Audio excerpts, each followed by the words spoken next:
El tema que elegí es este, principio de oportunidad y persecución penal estratégica, un tema moderno diría, aunque ya no tanto, ustedes también ya lo tienen.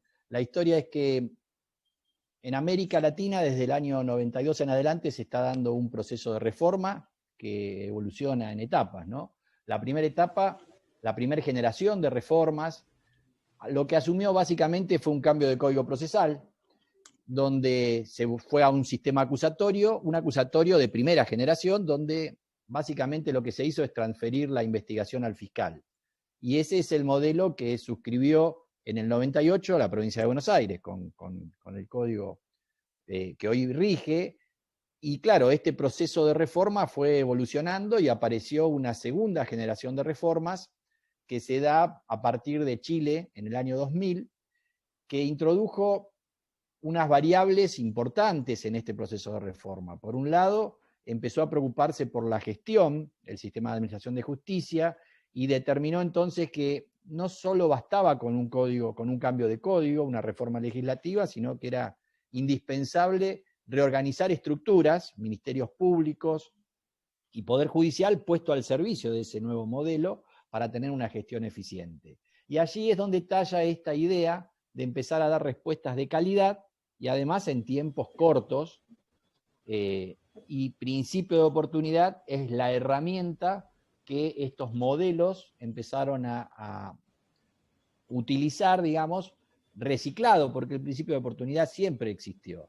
Y esta segunda generación también llevó como consecuencia la idea de oralidad masiva,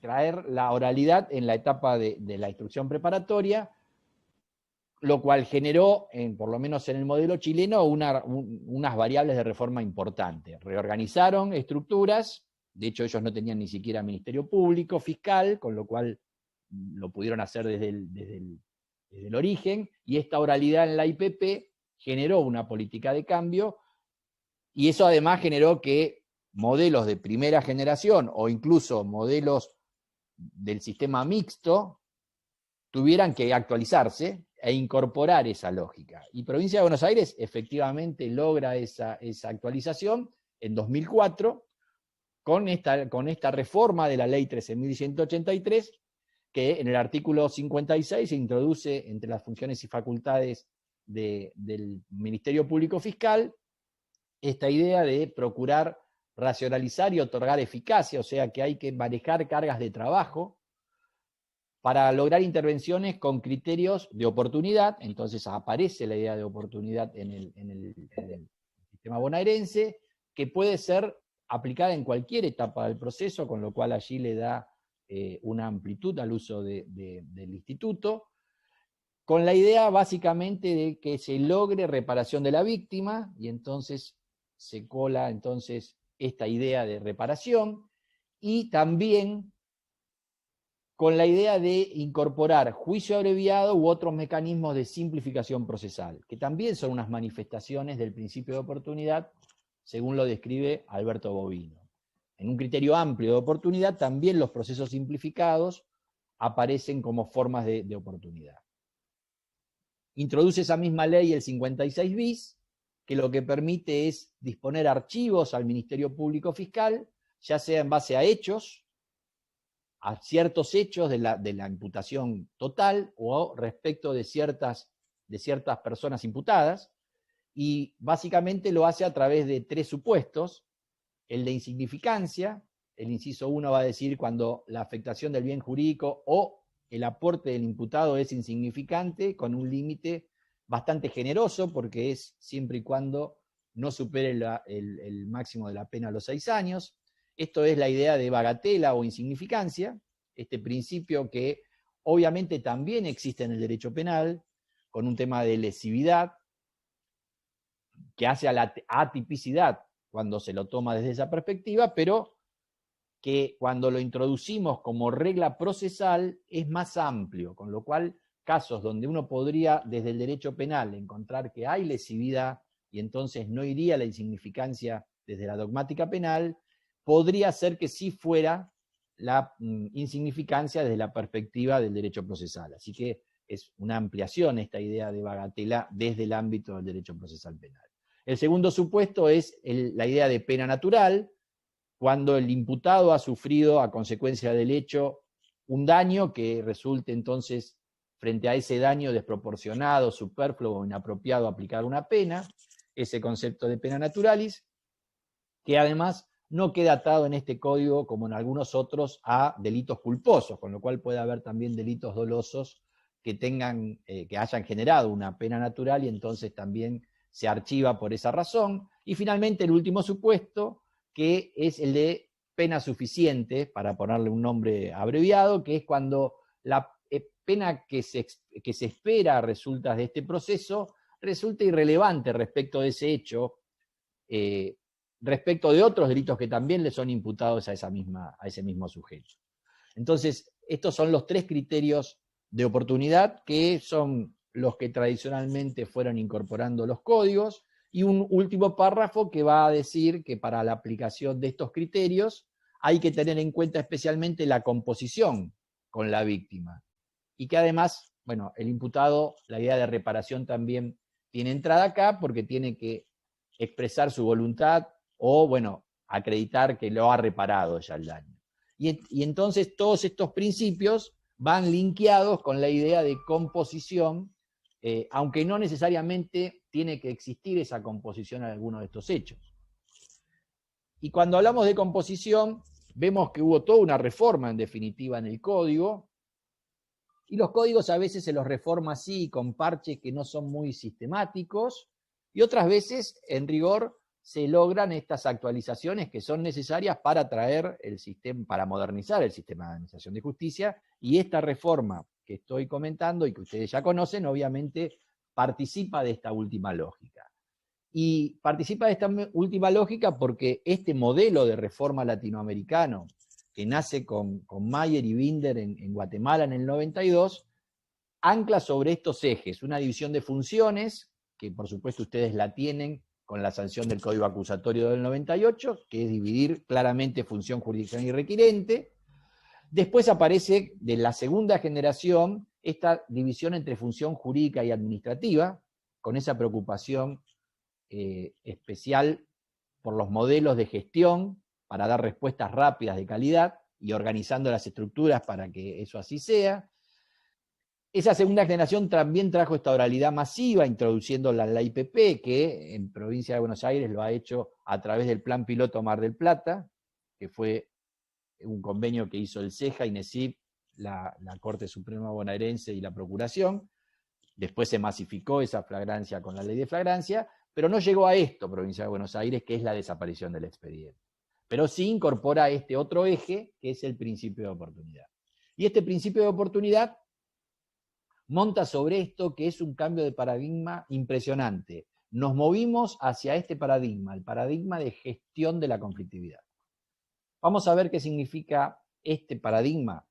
Bueno, básicamente nosotros tradicionalmente fuimos nacidos y criados en este otro paradigma, el paradigma del orden, donde el Estado, el derecho penal, reacciona porque se violó su ley, y lo que procura esa reacción estatal es restablecer el orden. Por eso hablamos del paradigma del orden. Dentro de la teoría del conflicto, este paradigma del orden lo que atiende es al conflicto secundario, el conflicto que se da entre el Estado y el imputado, debido a ¿qué? A la desobediencia del imputado a la ley del Estado. Y esto permitió que el Estado se apropiara de este conflicto y se lo expropiara a la víctima. La historia es que el modelo latinoamericano cambia el paradigma y vamos hacia este otro paradigma, el de gestión de la conflictividad. Un paradigma que lo que atiende desde la teoría del conflicto es el conflicto primario, el conflicto que se da entre víctima y victimario. Y ya no puede prescindirse de la víctima dentro de la solución del caso. Podrá también estar el fiscal, debe estar el fiscal, pero la víctima ya no puede ser un convidado de piedra en esto. Y este cambio de paradigma, que tiene obviamente un posicionamiento ideológico, en el sistema latinoamericano empieza a tener cabida de una manera fuerte, a punto tal que hoy está previsto en los códigos más modernos. De hecho, el nuevo Código Federal, el que ya está vigente en Salta y Jujuy, en los principios generales tiene esta idea de paradigma de gestión de la conflictividad consagrada. Ahí tenemos la norma, el artículo 22, que además rige en todo el país ya porque el año pasado la Comisión Bicameral de Monitoreo e Implementación de ese código lo puso en vigencia en todo el país, inserto en el Código Levene. Esta norma dice: solución de conflictos, los jueces y los representantes del Ministerio Público procurarán resolver el conflicto surgido a consecuencia del hecho, dando preferencia a las soluciones que mejor se adecuen al restablecimiento de la armonía entre las partes, esa idea de composición, y restaurar la paz jurídica, la paz pública. Este es el norte que, como vemos, ya lo tenemos consagrado en los códigos como principio potente, digamos, ¿no? Como un principio rector dentro de esos principios generales. Provincia de Buenos Aires, sin haberlo mencionado en estos términos, también lo incorpora con esas reformas que hicieron en 2004 y en 2005. Esta idea entonces es revolucionaria y un cambio de paradigma muy potente, porque nuestro fin del proceso, como nos enseñaron nuestros procesalistas, será descubrir la verdad. Para eso era el proceso. Y ahora el fin del proceso es lograr la armonía entre las partes y la paz social. Y dentro de esa lógica, resulta que van a convivir en nuestros procesos dos formas de procesos. Por un lado, el proceso tradicional, el de conocimiento, que va hacia un juicio oral y público, y por el otro lado este otro proceso, un proceso composicional, donde lo que se busca es la armonía entre las partes. El proceso de conocimiento gira sobre la misma lógica que siempre giró, la idea de verdad, buscar la verdad, con la sentencia y la pena. Y la lógica de ese proceso es un contradictorio. En cambio, este proceso composicional, esta otra variante, que es consecuencia de esta búsqueda de armonía entre las partes, parte desde una perspectiva absolutamente diferente. Lo que busca es lograr la equidad, el acuerdo, lograr la reparación, la conciliación entre las partes. Entonces, es una dinámica absolutamente distinta. Y desde la lógica de persecución que nos cabe a los ministerios públicos, bueno, uno podría pretasar los casos pensando en que los hechos muy graves tendrían que ir, por teoría del caso, direccionados hacia ese proceso de conocimiento, buscando la pena, y los hechos que no son muy graves, uno debería fomentar justamente estas salidas composicionales para lograr la armonía entre las partes. Por supuesto que puede ser que un proceso que arranque con una idea composicional fracase y después tenga que virar hacia un proceso de conocimiento, con lo cual se recalculará, pero desde la teoría del caso del Ministerio Público como gestión de casos, estas serían las predeterminaciones que deberíamos estar pensando como ministerios públicos. Entonces tenemos un derecho penal inquisitorial, infraccional, tradicional, la visión tradicional, que se movía con el paradigma del orden, la acción penal pública y la expropiación del conflicto a la víctima. La dejábamos participar de generosos, pero la verdad que el problema era entre el Estado y el imputado, y nos movimos a este otro derecho penal del conflicto con este cambio de paradigma. Desaparece aquel paradigma, lo que no quiere decir que desaparezca el proceso de conocimiento, porque hay casos en los cuales la paz social solo se puede conseguir en un proceso de conocimiento contradictorio y donde busquemos pena y pena de prisión y hasta perpetua por la gravedad del hecho. Que no hay otra forma de conseguir paz social. Pero en este paradigma de gestión de la conflictividad también nos va a marcar la idea de solucionar el conflicto con una solución menos violenta y de mejor calidad. Y entonces ahí devolvemos la gestión del conflicto a la víctima y aparece como antítesis del principio de legalidad, que todo delito tiene que ser perseguido y castigado, la idea del principio de oportunidad. Principio de oportunidad que se resignifica en este paradigma de gestión de la conflictividad y que pasa a ser entonces una herramienta que tenemos que utilizar para gestionar carga de trabajo. Si uno debiera dar una definición de qué es este principio de oportunidad, básicamente lo que habilita este principio es que permite, frente a un hecho que es delictivo, permite que no iniciemos la persecución o que una vez iniciada la suspendamos, aun cuando estemos ante la presencia de un delito. Y modelos de oportunidad, hay dos grandes modelos. El modelo de oportunidad discrecional, que es propio del sistema anglosajón, que no va con nuestra idiosincrasia, y nuestro modelo, que es el latinoamericano, de oportunidad reglada o legal oportunidad, donde el legislador establece los casos en los cuales se puede utilizar este principio de oportunidad. Y entonces va a decir qué tipos de delitos, bajo qué condiciones, qué requisitos se requieren para que se pueda hacer valer este principio de oportunidad, se torne operativo. Y entonces iremos las partes, digamos, con esta composición, a presentarle el caso al juez para que el juez controle que efectivamente es uno de esos casos que permite aplicar oportunidad y no iniciar o suspender la persecución. Este principio de oportunidad, debo advertirles, obviamente saben ustedes que siempre operó, porque nunca pudimos hacernos, digamos, los operadores cargo de todas las causas o todos los casos que nos llegan. Lo que pasa es que cuando no está regulado, el terreno se vuelve fértil para que esa operatividad de este principio sucede de manera subterránea, velada, en forma caótica, según la impronta de cada operador. En cada fiscalía hay unos criterios, en cada juzgado hay otros criterios, en fin.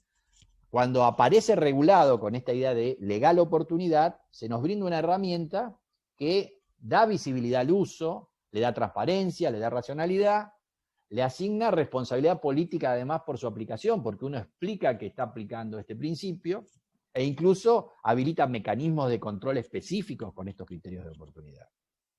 Criterios de oportunidad que les advierto, tenemos autores potentes que no lo admiten. Así, por ejemplo, Ferraioli, un neoiluminista de los más reconocidos internacionalmente, que pregona un modelo acusatorio puro, pero que no acepta el principio de oportunidad, y Daniel Pastor, entre nosotros, también un profesor notable que no admite el principio de oportunidad. Pero sistema latinoamericano monta sobre esta idea, no hay modelo de gestión en la Latinoamérica que vaya a reformas plausibles, que no adopte principio de oportunidad. Y este principio de oportunidad generalmente nos fue presentado como una excepción a la idea de legalidad. Del 71 del Código Penal parece que sale esa idea de principio de legalidad, que no es tan categórica, pero que siempre se nos ha presentado la idea de que el principio de oportunidad es una concesión porque no podemos perseguir todo, impuesta por la necesidad. Y Alberto Binder nos aclara que eso no es así, y que si insistimos, primero porque no es así, regla y excepción, pero que si insistimos con esa lógica la deberíamos invertir. La excepción sería la persecución con proceso de conocimiento, y el principio de oportunidad la regla a través de toda una serie de salidas alternativas, como manifestación de aquel principio que aprendimos en la primera clase de Derecho Penal, que es última ratio, con el derecho penal como última ratio, que en la práctica no sucede, porque además el legislador, cualquier problema que no pueda resolver, lo tipifica penalmente y nos lo tira al derecho penal, y entonces Binder le pone esta lógica del principio de oportunidad como una manifestación de la idea de última ratio. Y entonces dice, hay que rescatar a este principio de oportunidad como una herramienta de última ratio para realizar derecho penal. Y eso significa diversificar respuestas, utilizando respuestas menos violentas, usando la cárcel como último recurso. Y entonces, dentro de este paradigma de gestión de la conflictividad, al universo de casos que nos llegan al derecho penal, tenemos que gestionar esos conflictos que están atrás de las personas que están tras ese conflicto, y tenemos que dar una solución que satisfaga, y además tenemos que hacerlo en tiempos cortos. Y este paradigma de gestión de la conflictividad, utilizando el principio de oportunidad, es ideal para eso. Ese principio de oportunidad nos puede brindar composición, mediación, conciliación, nos puede brindar reparación, que puede estar dentro de la lógica de una conciliación, como un acuerdo conciliatorio, o hasta de manera unilateral, donde el imputado repara, y si lo hace de manera integral, en determinadas condiciones puede solicitar entonces la extinción de la acción penal. Puede haber salidas terapéuticas, como tratamientos curativos, puede haber salidas educativas, trabajo comunitario, y el último recurso es la cárcel. Por supuesto, con todo el escalonamiento de prisión en suspenso, etcétera, etcétera, hasta llegar a la prisión efectiva. Este menú es lo que nos permite, por supuesto, el sistema de penas alternativas que Argentina no tiene, y los profesores alternativistas alemanes desde la década del 60, ya insistían con eso. No tenemos penas alternativas. Lo bueno de no tener penas alternativas es que no hay que hacer todo el proceso para llegar a una pena alternativa. Ahora, con oportunidad, podemos llegar a esa solución alternativa anticipadamente.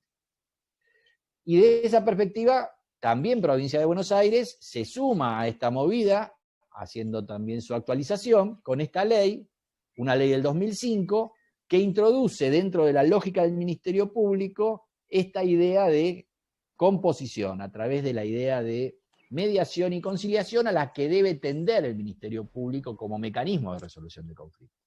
Con lo cual, Provincia de Buenos Aires, si bien no nace con esto porque es primer generación de reformas en el 98, se suma en buena medida a toda esta fórmula de principio de oportunidad con esta lógica de paradigma de gestión de la conflictividad. Justamente la norma del artículo 2 sigue diciendo que esa mediación y conciliación es para pacificar el conflicto, armonía entre las partes, para reconciliar las partes, para lograr una reparación, que por supuesto es un mecanismo que cualquiera que es víctima primero quiere que se le repare, y si es económicamente el daño, mejor. Después podemos discutir si la víctima quiere algo más o si se necesita algo más. Mayer bien decía, la verdad que el sistema penal debería ofrecer una solución que sea algo distinto a una sentencia que cristalice la diferencia entre las partes, que es una sentencia donde absuelvo o condeno. Alguien gana y a otros pierdes. Acá pueden, con estas salidas, sentir que los dos están saliendo beneficiados, tanto víctima como imputado. Evitar la revictimación, promover autocomposición, la idea de que se autogestionen, o sea, moderar la gestión de ese conflicto, pero que lo autocompongan las partes, y por supuesto, neutralizar todos los perjuicios que derivan de un proceso penal con la estigmatización, digamos, como un factor de exclusión social o de mayor exclusión social para quien resulte condenado. Entonces, estos son objetivos que busca la mediación y conciliación dentro de la lógica. Como ven, es paradigma de gestión de la conflictividad hecho y derecho. Finalmente, también modifican estructuras, porque las ponen al servicio. El Ministerio Público crea este órgano en el artículo 4, que se va a encargar de gestionar estas salidas conciliatorias. Las oficinas de resolución alternativa, son las oficinas de resolución alternativas de conflictos departamentales que dependen del Ministerio Público. Entonces, no solo modificamos códigos y incorporamos normas operativas, sino también estructuras las ponemos al servicio de conseguir esas lógicas. Y esta idea de principio de oportunidad, por supuesto que tiene esta manifestación, que es la de mejor prensa.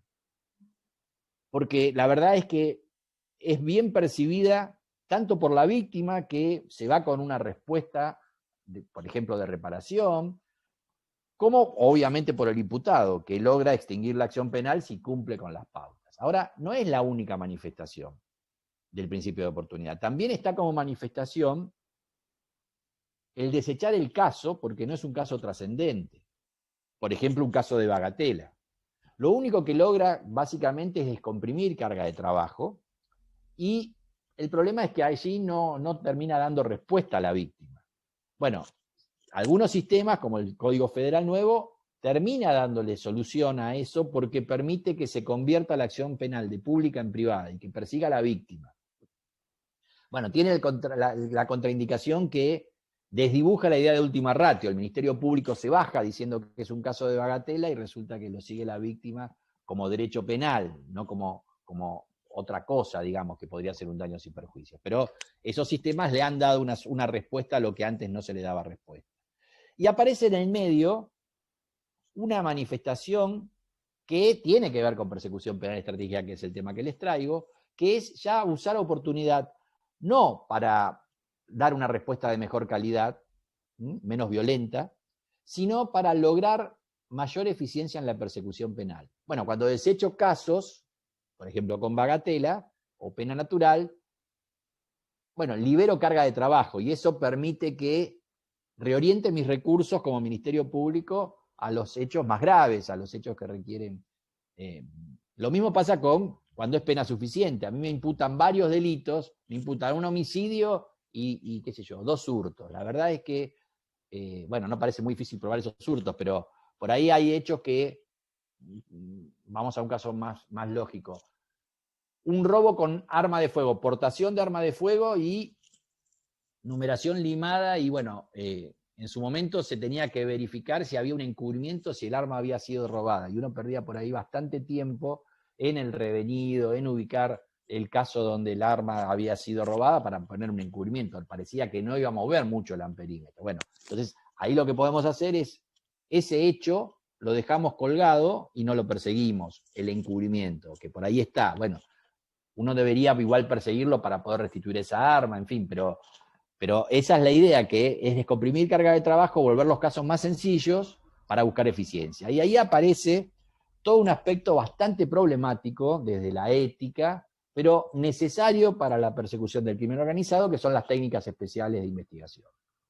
Me estoy refiriendo a estos institutos: al arrepentido, al agente encubierto y al agente revelador, que hoy los tenemos en ley nacional incorporados y también en el Código Federal nuevo, en la reforma que se le hizo en el 2018. Por supuesto que arrepentido ya teníamos en ciertos tipos de delitos, pero ahora se amplió esa nómina. Al arrepentido le bajamos la pena, y entonces ahí estamos aplicando oportunidad, o hasta podemos prescindir en algunos modelos de la pena, por eso es oportunidad. Al agente encubierto puede cometer algún delito dentro de su función de agente encubierto y no lo perseguimos, por eso es oportunidad. Y el agente revelador, bueno, es el que hace, por ejemplo, una compra programada de drogas, también de alguna manera participa en ese delito, pero no lo perseguimos. En fin, estas también son manifestaciones del principio de oportunidad que no buscan dar una respuesta más rápida y menos violenta, sino al contrario, buscan lograr llegar a desenmascarar una estructura criminal con seguramente penas graves, logrando eficiencia en el sistema de administración de justicia, cosa que no tenemos muy desarrollado. Hemos desarrollado mucho el capítulo de garantías, pero nos falta desarrollar a los ministerios públicos las ideas de persecución penal estratégica con resultados exitosos. Y además, la historia es que hoy Latinoamérica, y algunas de nuestras provincias están incluidas dentro de esta lógica, están ya con modelos de tercera generación, que obviamente con oralidad masiva, sin expediente, lograron a través de técnicas de litigación, bueno, una litigación de calidad, como bueno, ustedes pueden ir construyendo con juicio por jurado, seguramente los primeros litigios de juicio por jurados puedan ser para los abogados que están litigando un desafío enorme, y a medida que eso va pasando va adquiriendo destreza. Bueno, eso es lo que pasó. Y otra cosa que es muy importante dentro de esta tercera generación en la que quiero detenerme es esto: hay que lograr desde los ministerios públicos fiscales conseguir impacto positivo en materia de seguridad ciudadana. Y esto es revolucionario para nosotros, porque tradicionalmente jueces y fiscales pensamos que el tema seguridad es un tema ajeno al Poder Judicial y al Ministerio Público, es un problema del Poder Ejecutivo con las policías. Y esto en estos modelos nos muestra que no es así. Claro, hay que definir qué significa impactar en materia de seguridad ciudadana. Y por supuesto que toda esta reforma, en sus distintas generaciones, tiene que estar atravesada con una reforma cultural, porque nuestra formación es dentro del modelo inquisitivo. Y esto son reglas de juego absolutamente diferentes.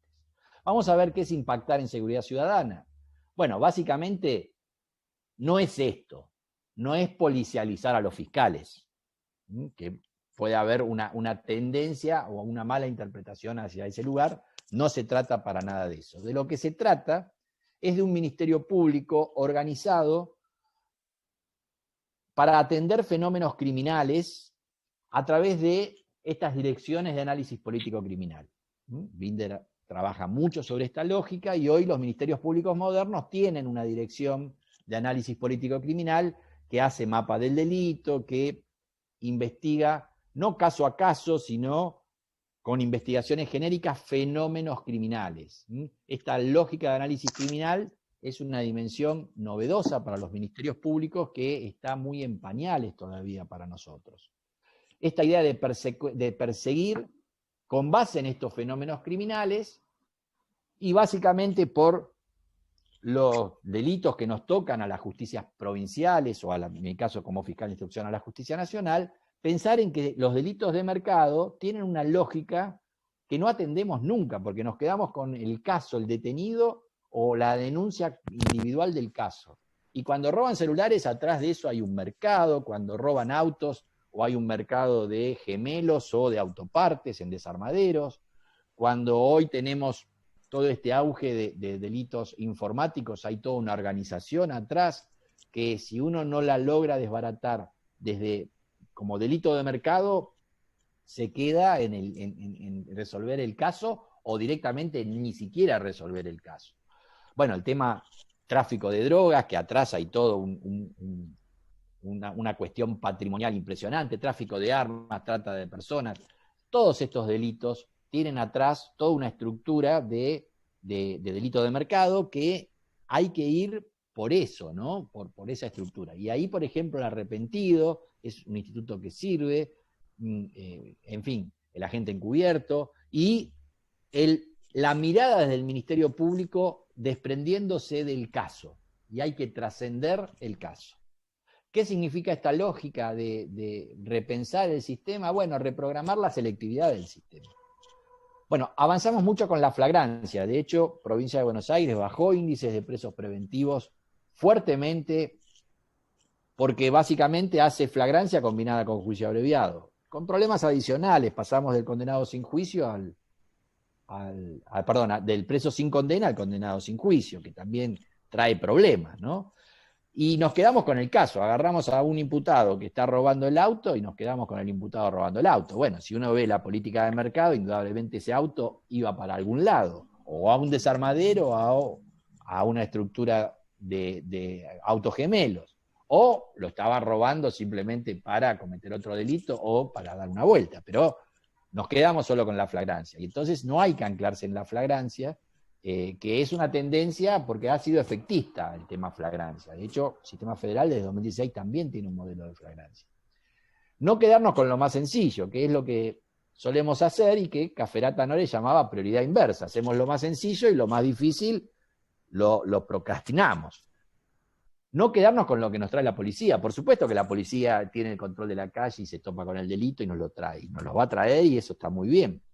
Pero nosotros también tenemos que marcarle agenda, nosotros tenemos que definir qué necesitamos perseguir, fijar nuestra política criminal de persecución, priorizar y con información propia requerirle a la policía que vaya en búsqueda de esos casos que nos interesa y eso termina impactando en seguridad ciudadana. En definitiva, el delito complejo, lo que Cafferata llamaba la cifra dorada, que era la contracara de la negra. La cifra negra son los delitos que no se denuncian. La cifra dorada es el delito del poderoso, y el poderoso es desde lo político, desde lo gremial, desde lo económico, desde la organización criminal, desde lo eclesiástico, o sea, factores de poder fáctico que, digamos, es difícil llegar por el sistema de selectividad que tenemos. Solo llegamos por pérdida de cobertura de algún poderoso, porque además no logramos desarrollar investigaciones que piensen en persecución penal estratégica con estas recetas que les estoy mencionando. Y hay cosas muy básicas, además de caso a caso individual, que también pueden trascender el caso. Si tenemos un problema de un imputado con adicción, es muy probable que para financiar su adicción cometa delitos contra la propiedad. Y si no trabajamos sobre la lógica de tratar de solucionar su problema de adicción con medidas curativas, indudablemente lo vamos a tener, y nos pasa, y hoy yo lo veo en flagrancia en Capital Federal, que tenemos muchos casos de personas imputadas por delitos, básicamente contra la propiedad menores, o robos con algún grado de violencia como arrebatos, que ya tienen varios antecedentes y donde el problema de base es la adicción, y que si no se soluciona esa adicción, lo vamos a tener como cliente consuetudinario sin lograr mejorar seguridad ciudadana. Entonces aparecen, por ejemplo, en Chile o en Salta, promocionados también por Comisión Interamericana, los tribunales de control de drogas, donde es una suerte de probation con todo un seguimiento de muchas audiencias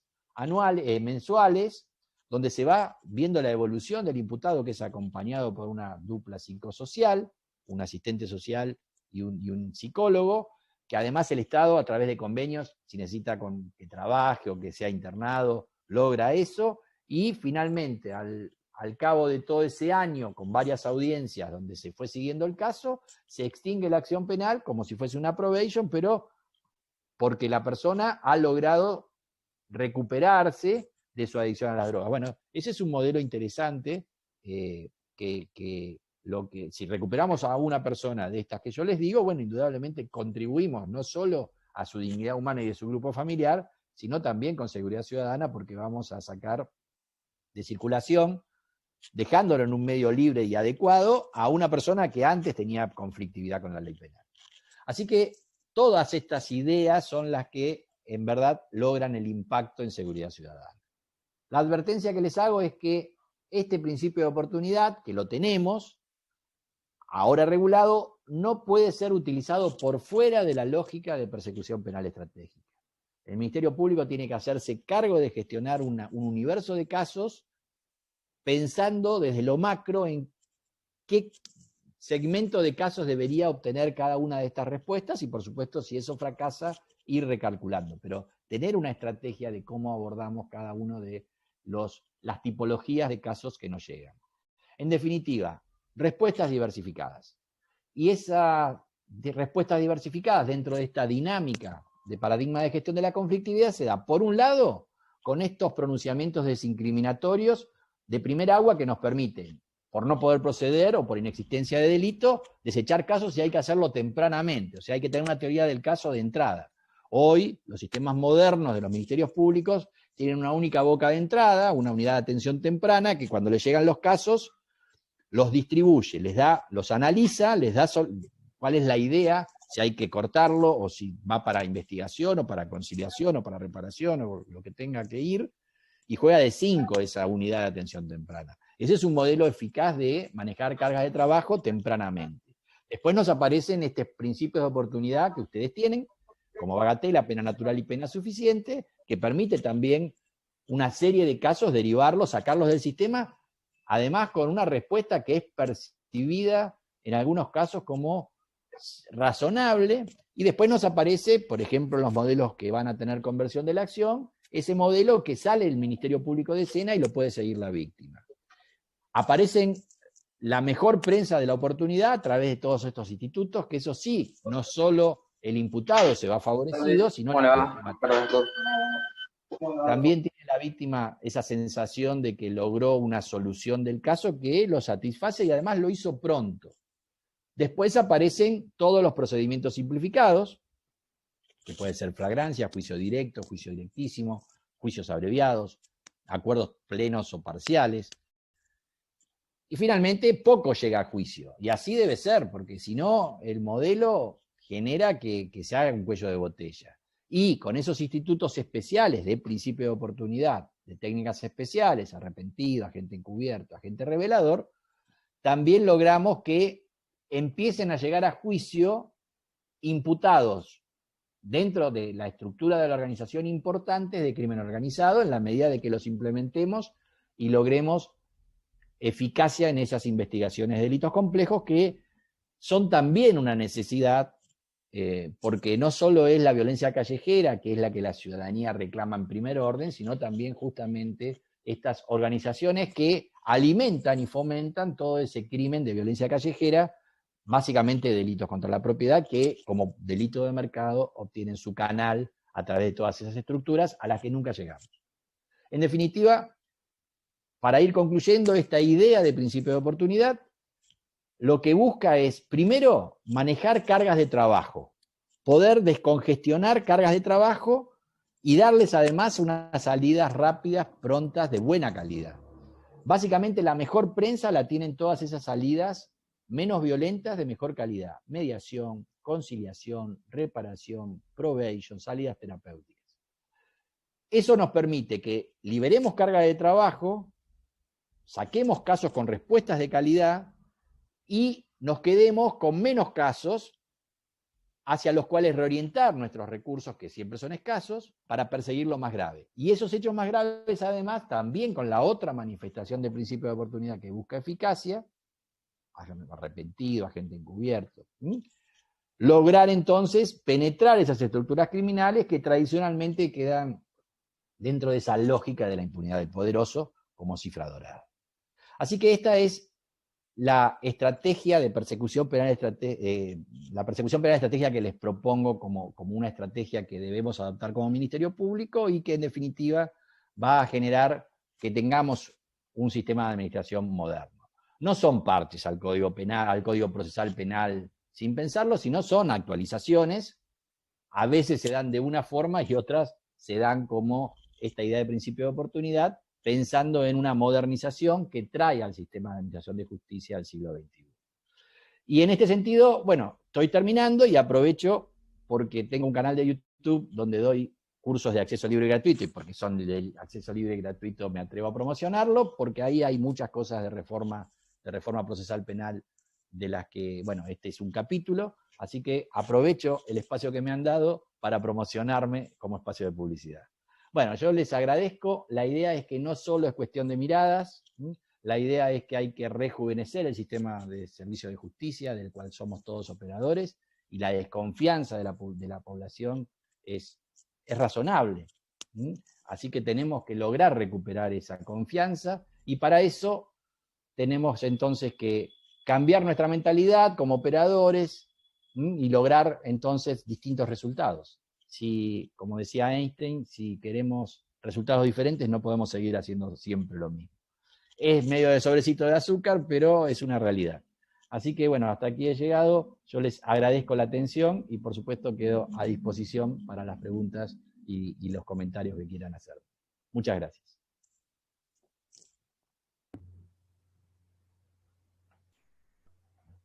Marcelo, ¿me escuchás ahí? Perfectamente. Tengo algunas preguntas, algunas que me hicieron por WhatsApp y otras que hicieron acá en el chat. Vemos si podemos. Bueno, no sé, yo te las traslado y vos vas viendo, capaz alguna cosa fue respondida.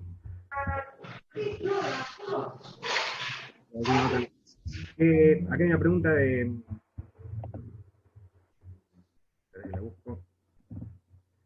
Germán, que pregunta: ¿qué relación existe entre el principio de oportunidad y los casos de violencia de género? Sí, ahí hay un tema que otra vez estamos complicados. Yo creo que a partir de una mala interpretación de la Convención de Belén do Pará, le estamos vedando salidas alternativas a esos casos que posiblemente sean casos que merezcan en muchos de esos casos esas salidas alternativas.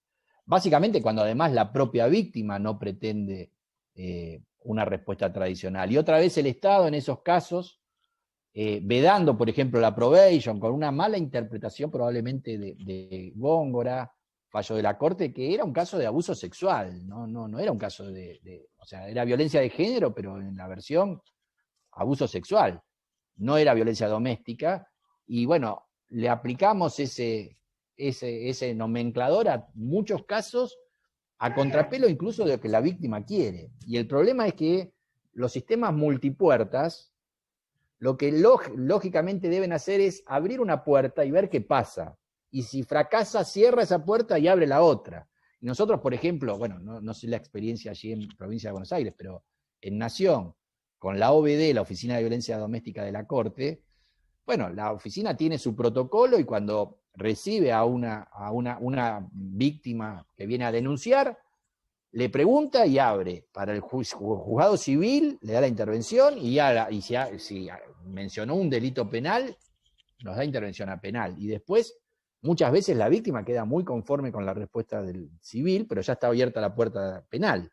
Entonces, y además con esa interpretación restrictiva en cuanto a salidas alternativas. Ahí otra vez le expropiamos el conflicto a la víctima, en aras de no incurrir en responsabilidad internacional, pensando que es una víctima súper vulnerable, que el Estado paternalista necesita proteger. Creo que lo que hay que hacer es empoderar a esa víctima con sistemas de asistencia, fortalecimiento, digamos, pero después también respetar esa decisión que puede tener, y por supuesto hay violencia económica que genera dependencia y que por ahí, digamos, la verdadera razón, bueno, todo eso se puede cambiar con justamente una asistencia que entienda esa lógica, que le muestre a la víctima que no tiene por qué someterse, y lograr que verdaderamente, si quiere cesar el conflicto por una alternativa, lo haga con absoluta libertad.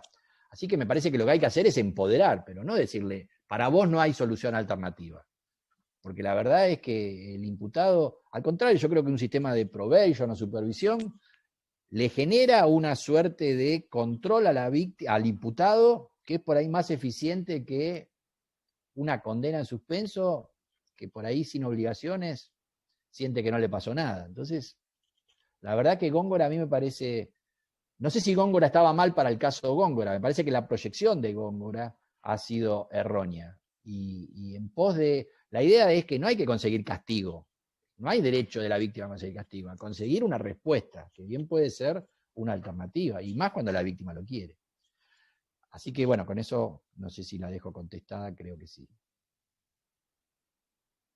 No te escucho, Dani, estás mutado.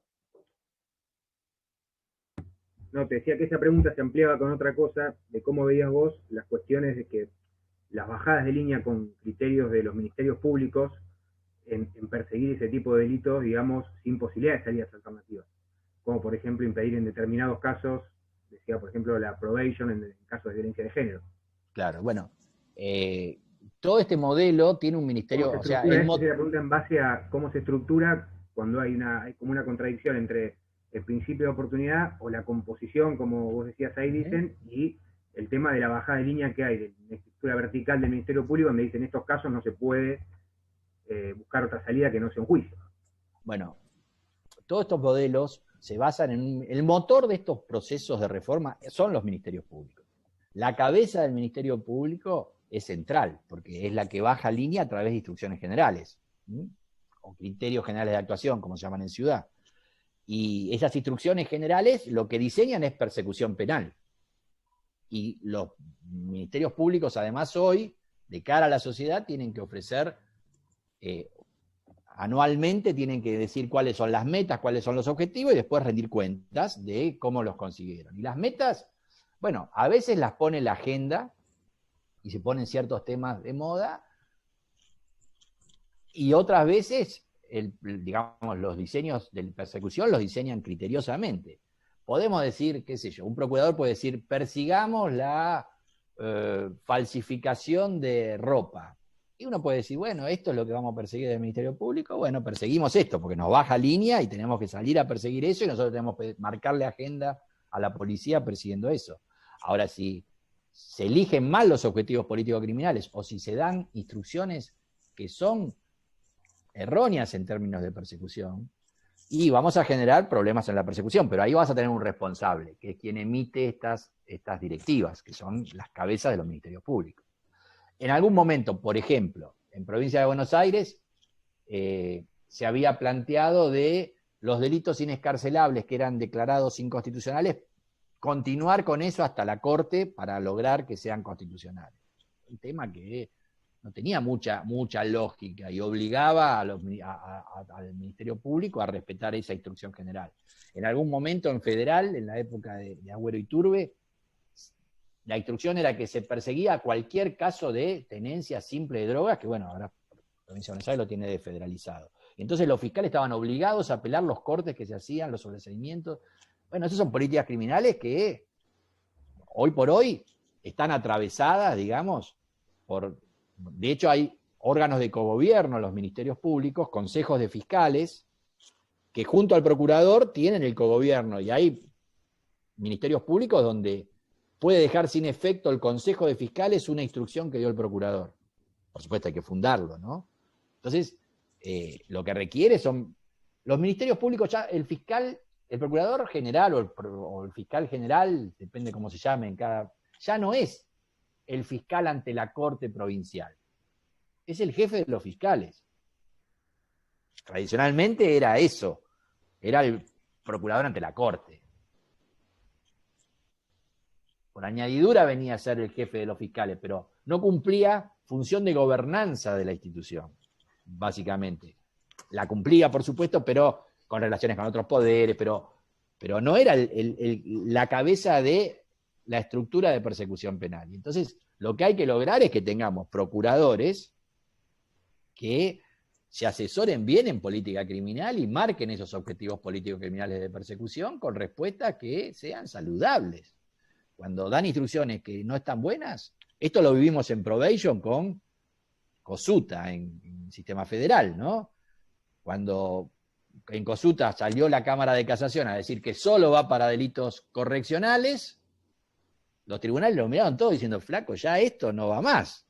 Necesitamos que sea para criminales. Y entonces empezó a cuestionar Cosuta. Cuando vos sacás instrucciones malas, fallos malos, generás problemas. Cuando vos sacás instrucciones correctas, generás alineamientos. Y eso es generar responsabilidad política. Porque a la cabeza le vas a decir, ¿qué estamos persiguiendo? ¿Cuáles son los objetivos que estás trazando? Bueno, hoy el tema género, claro que es un tema súper complicado, pero también hay que ponerle racionalidad. Y la racionalidad es, yo no sacaría nunca una instrucción diciendo no se puede hacer nada, vamos por la pena de alguien que hizo violencia de género. La verdad es que al menos diría, escuchemos a la víctima, empoderemos a la víctima, y si la víctima quiere una salida alternativa, la verdad que era un conflicto privado, de alguna manera, que obviamente impacta en derecho penal y hay que atenderlo, necesitamos atenderlo, pero que es más privado que muchas de las cosas que pasan en la vía pública, y nos metemos paternalistamente a decirle acá, señora, usted no sabe lo que quiere, nosotros nos hacemos cargo. A mí me parece una locura. Pero bueno, es un tema delicado. Hago un par, Marcelo, más, pues hay varias, pero... Si querés soy cortito, yo soy larguero, vos sabés. No, claro, bueno, ya podemos por ahí meter más preguntas, pero... Dale, voy a ser cortito. Hay una que dice, esto de la conversión de la acción penal pública en privada, que vos referiste del Código Nuevo, del Código Federal, y no estaría en alguna forma dejando en manos de la víctima que el derecho penal actúe como última ratio. Sí, es una contradicción. Sinceramente, bueno, para mí Binder es un prócer, ¿no? Mi maestro. Es la única contradicción que le encuentro a Binder. Porque justamente le das tutela judicial efectiva a la víctima, porque habilitas le das respuesta a su conflicto, que el Estado le había dicho, no, señor, esto es bagatela, no lo vamos a perseguir. Pero contradecís su última ratio. Esto se lo marca bien Pastor, diciendo, bueno, Pastor, como Mayer, decían, no tiene que haber delito de acción privada directamente, con lo cual menos vamos a convertir algo de pública en privada. Pero sí, es una contradicción. El problema es que no hay soluciones, Binder también te lo explica esto, no hay soluciones puras. El problema era que en algún lugar surgió que, pero nos quedamos sin respuesta para la víctima y salió esta idea. Y prendió, y bueno, y va cundiendo. Contradicción, logra entonces respuesta de tutela judicial efectiva para la víctima, pero choca con la idea de última ratio. Es así. Bueno, aquí hay otra pregunta de José Luis, a ver si, más que nada, ¿qué opinás? ¿Cómo operaría el principio, digamos, o el principio de oportunidad, o esto de la composición frente a casos donde hay una connotación social importante, más allá de la gravedad o levedad del caso? Por ejemplo, un homicidio de la legítima defensa. Sí, yo creo que el Ministerio Público ahí tiene un papel. O sea, no es que las partes componen cualquier caso. Primero que tenés legal oportunidad. Entonces, el propio sistema legal te dice que sí, que no. Pero aun cuando te permita, por la categoría del caso, componerlo, si hay un interés del Estado que puede decir, bueno, momentito, el Estado, por ejemplo, la ley del Ministerio Público, la de Nación, no sé la de provincia, me pone como un principio atender el interés de la víctima. Después la ley de protección de la víctima creó los defensores públicos oficiales que los puso en la órbita de la defensoría. Porque vamos a los bandazos en Argentina, pero la víctima está, el fiscal está al lado de la víctima. Atender el interés es atender el interés, no hacer lo que la víctima quiere. Pero hay veces en donde la víctima quiere hacer algo que el Ministerio Público también tiene un interés en representación de la sociedad que dice, bueno, esto no lo podemos solucionar así. Por ejemplo, bagatela. Luis Pázara te va a decir, Luis Fazara es un criminólogo peruano, que a mí me gusta mucho, te va a decir, no usen bagatela en casos donde hay personas a un imputado con antecedentes. Porque vos te dices, ¿qué robo? Un celular. Le hacemos bagatela. Bueno, tiene 14 antecedentes por robar celulares. O un hurto, pongamos, para no poner un... O bueno, determinado hecho que parece menor, pero que esa persona ya tiene muchos antecedentes por eso. Entonces decir, bueno, también ponerle límites. Porque si no, no contribuís a la seguridad ciudadana. Al contrario, el tipo dice, mirá qué fácil es esto. Concilio, reparo y vamos. Entonces, digamos, hoy hay muchas cosas ya. Nosotros estamos en pañales en Latinoamérica respecto de muchas de estas cosas. Entonces lo que hay que mirar es el background, la caja de herramientas que nos ofrecen esos sistemas que ya se toparon con los problemas, algunas veces los pudieron solucionar y otras veces no. Bueno, acá hay una más y hay dos preguntas más.